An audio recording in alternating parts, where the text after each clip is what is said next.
지금 네 분이 발표하는데 제가 그 발표하는 내용은 좀 무상 복지에 대한 사항입니다. 좀 더 구체적으로 표현하면 무상 급식하고 무상 보육입니다. 배경을 보면 아까도 대표님께서 말씀하셨듯이 급식 관련해서는 경기도지사는 예산을 전부 쳐버리겠다 했는데 서울에서는 하겠다. 또 무상 보육 관련해서 지금 중앙정부하고 지방정부, 사실 서울정부하고 지금 팽팽히 지금 다투고 있죠. 지금 현재 20% 중앙에서 보조를 하는데 서울시는 40%를 달라. 그래서 지금 딜을 해가지고 30%까지는 지금 갔는데 이건 더 양보를 못하겠다 이렇게 해서 지금 아직까지 다투고 있는 그런 중입니다. 이것이 이제 지출, 세출의 정책에 있어서 지방정부 내에서도 다르고 중앙정부와 지방정부 간의 일종의 갈등을 나타내는 현상입니다. 그런데 또 얼마 전에 취득세 관련해서 취득세는 중앙정부 강력지방자치단체의 중요한 세원입니다. 여기서 돈이 다 나오는데 중앙정부 입장에서는 이 부동산 경기를 좀 활성화하자. 그럼 가장 중요한 것이 부동산의 거래를 나름대로 일종의 그 거래 비용이 되는 그 취득세를 인하하게 되면은 그만큼 거래가 더 활발할 수밖에 없죠. 그러니까 분명히 지방세의 중요한 재원임에도 불구하고 중앙정부가 국가 전체의 정책 목표를 달성하는 수단으로서 취득세 인하를 하기 때문에 중앙정부는 좋겠죠. 그런데 해당되는 지방정부는 당장 돈이 안 들어오기 때문에 굉장히 문제죠. 그래서 쓸 때는 많고 중앙정부에 의존하면 의존할수록 공짜가 많고 또 들어온 돈은 적기 때문에 이걸 지방과 이 정부 간에 중앙정부와 지방정부 간에 이 재정 문제를 이제 풀어야 된다 하는 것이 오늘 제가 발제하는 내용의 핵심이다 볼 수 있겠습니다. 제일 먼저 무상복지, 무상급식과 무상보육 이거는 왜 하면 안 되느냐 하는 이런 부분은 일단 이제 그 정부 간의 재정 문제에 앞서서 경제적인 관점에서 무상복지는 경제적으로 낭비라는 것을 먼저 말씀드리겠습니다. 우리가 이제 복지란 이름 앞에 무상이라는 걸 넣게 되면은 기본적으로 사람 복지를 생각하게 되면은 굉장히 가난한 사람 위한 정책을만 생각하고 있는 것 같아요.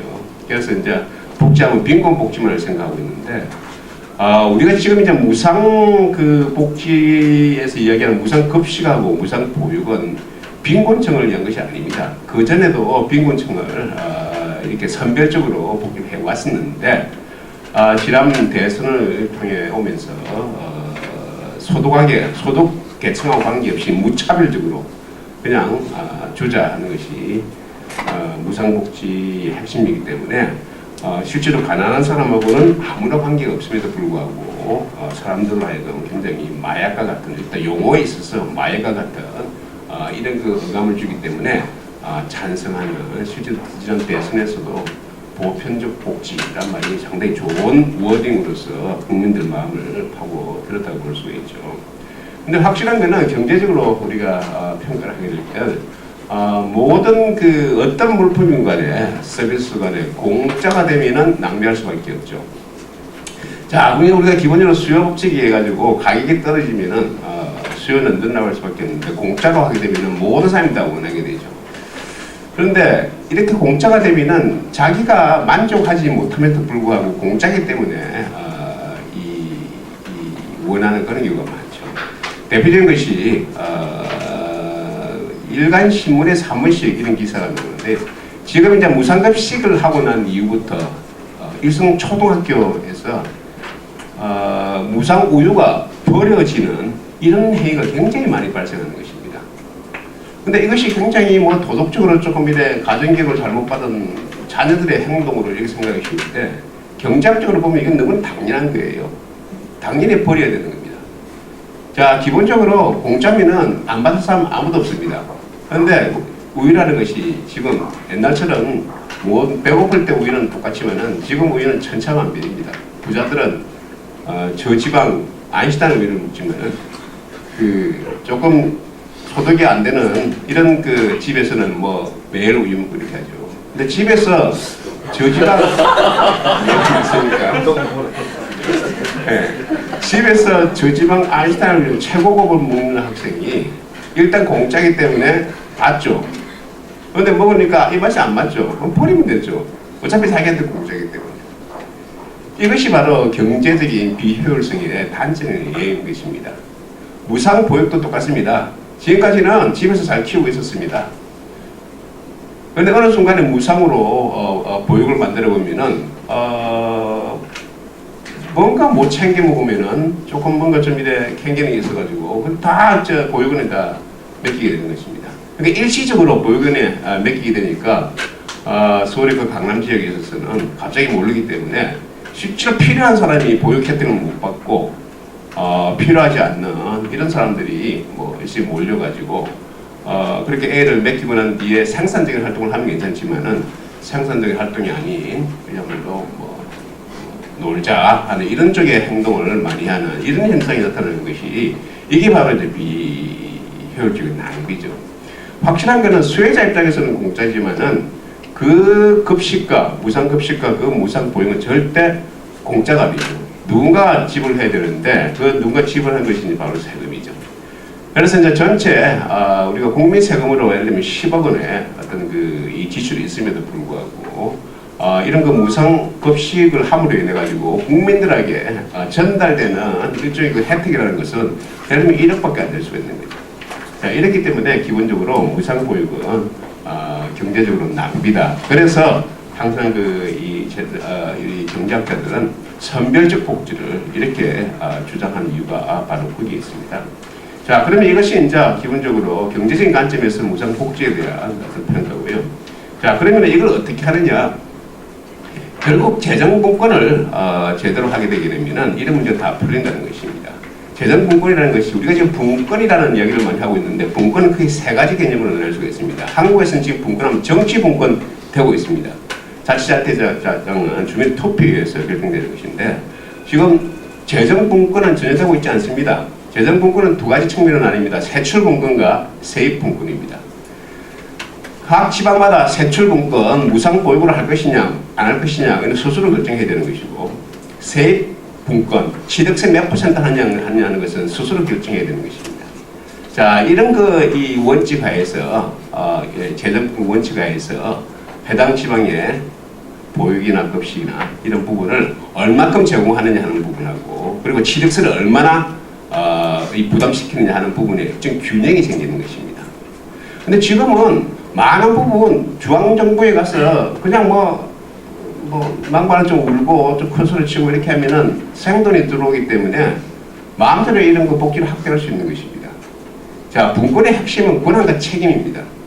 권한과 책임이라는 이 구조 내에서는 그야말로 자기를 맡기면 되는 것입니다. 이 구조가 지금 안 되기 때문에 우리나라는 기본적으로 모든 이 정책의 사고가 지방은 약자고 중앙은 강자다. 이런 이 스트럭처 내에서 중앙은 항상 지방에 퍼줘야 된다. 이런 사고가 남아있기 때문에 아마 지금 아까 제가 서두에서 우리 배경으로 깔게 이런 문제가 아마 계속 발생할 수밖에 없을 것입니다.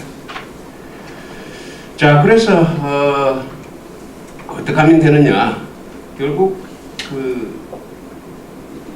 이제 재정분권을 이제 한번 가질 이런 이 계기가 됐다 이렇게 생각합니다. 사실 재정분권이라는 것은 국가 정부의 틀을 바꿔놓는 것입니다. 그래서 사실 이런 개혁은 이 정권이 바뀔 때 일어날 수 있는 그런 거지만은 우리는 지금까지 이런 방향으로 해가지고 한 번도 생각해 보지를 못했습니다. 확실한 것은 지금 앞으로도 많이 일어날 중앙과 지방 간의 이런 문제는 전부 분권이라는 구조에서 풀지 않으면은 항상 이 문제가 올 수밖에 없다는 것입니다. 왜? 중앙의 돈을 요구해서 그 돈이 오게 되면은 그거는 공돈입니다. 그 공돈을 마구 쓰는 것이 임자입니다. 자, 이런 이 환경을 바꿀 수 있는 것은 유일하게 이제 재정분권인데, 자, 그런 측면에서 봤을 때 아까 말씀드렸듯이 분권이 세출분권과 세입분권을 나눠야겠습니다. 세출분권, 지금 보육이 문제가 되고 있는 것은 중앙에서 먼저 무상 보육 결정하고 난 뒤에 지방 무조건 중앙에서 결정했기 때문에 돈을 붙여라 이렇게 하기 때문에 반발이 있는 겁니다.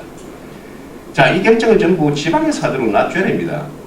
어떤 지방은 보육이 가장 시급한 이런 자치단체의 경우에는 그 지방에서는 보육을 무상보육을 먼저 하는 것입니다. 그렇게 결정하면 그게 일종의 매칭 펀드를 해가지고 중앙에서 해주는 것이고, 또 어떤 뭐 지방은 이런 보육보다 이런 애보다는 뭐 도로 가는 것이 먼저다 이렇게 하면은 도로 가는 걸 먼저 하는 것입니다. 자, 이런 것 세출 공건이 기본적으로 일어나줘야지만이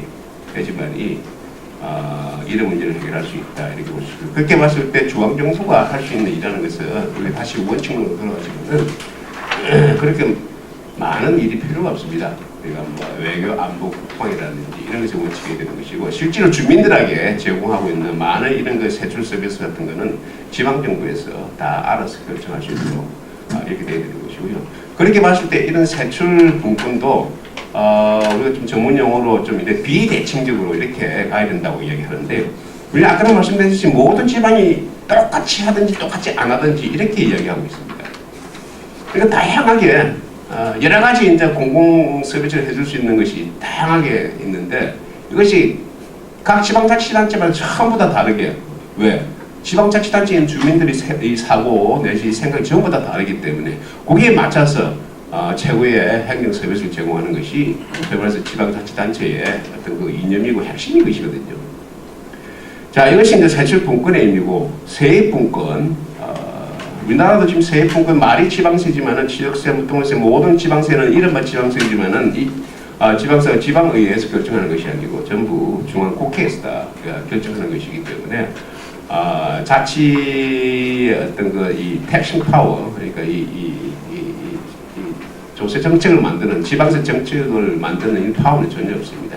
그래서 이제 취득세를 포함해가지고 이런 여러 가지 지방세에 대한 정책도 지방정부에게 다 넘겨주게 되면은 그야말로 자치의 데피니션, 다시 말해서 권한과 책임이라는 이런 이 메커니즘이 작동을 해가지고 사람은 누구든지 많이 쓰려고 합니다. 그 쓰려고 하는 부분에 대해서 반드시 해당되는 사람들이, 주민들이 부담을 해야 된다 하는 그 원칙만 작동하게 되면은 사람들이 원하는 이런 부분에 대해서 컨트롤할 수 있는 그런 메커니즘, 그 메커니즘이 분권의 핵심이고, 또 어떻게 보면 자유주의적인 그런 시각에서 가는 어떤 그 해결책이라 이렇게 결론을 지을 수 있겠습니다. 이상입니다.